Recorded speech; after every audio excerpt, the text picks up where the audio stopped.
This is the Randi Rhodes Show on 960 KNEW and online at 960KNEW.com. Let's cut right to the BS news for this Monday, the 14th of January, 2013, and away we go. Dateline, janitor-minators. A school board in Ohio is voted to give guns to its janitorial staff.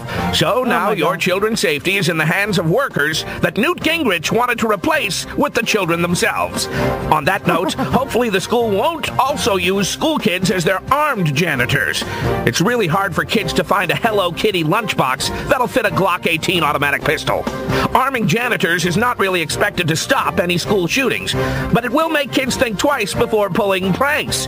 Now a firecracker in the toilet might draw return fire from a Bushmaster assault rifle. Dateline, the wrong stuff. James Yeager, the gun nut who put out a video saying he was going to, quote, start shooting people, is out with yet another video. This one with his lawyer. Stay tuned for Yeager's next video, the one where he's wearing an ankle monitor. Dateline, boom! There it is. It was discovered that a cannon from the Revolutionary War that had been displayed for years in New York Central Park was in fact loaded the entire time with almost 2 pounds of still active gunpowder. The city acted quickly to disarm the cannon before the NRA could sue to keep it loaded. Finally, Dateline, eye candy. A study shows that people perceive brown-eyed men to be more trustworthy than men with blue eyes. For the record, among current politicians, President Obama has brown eyes. Mitch McConnell's eyes are blue. And John Boehner's eyes are bright red. Hell yes, they are! It's BS News for Monday. Have a great week. Hell yes, you can.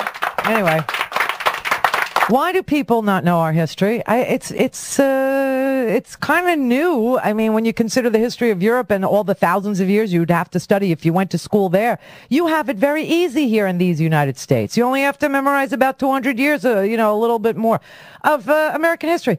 Listen, 1776, we didn't have a Congress. 1776, we didn't have a president. Okay? The British surrendered in 1781. Okay?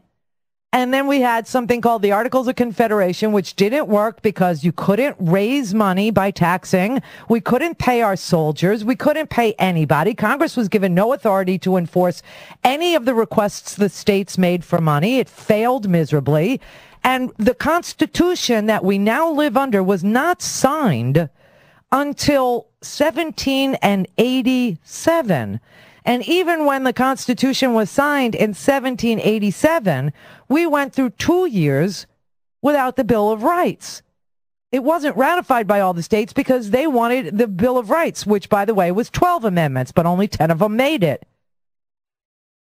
Why don't you know this?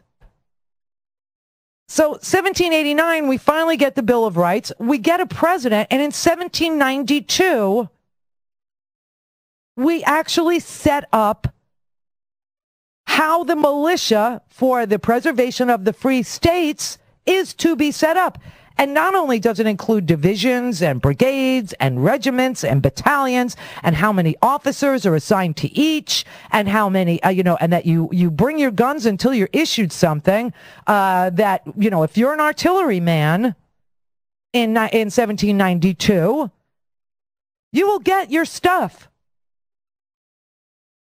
from the government. Why don't people know this? Why do you think that, 1776 is the year? 1789 is the year. 1792 is the year. I don't understand. I don't know how you got through school. I really don't.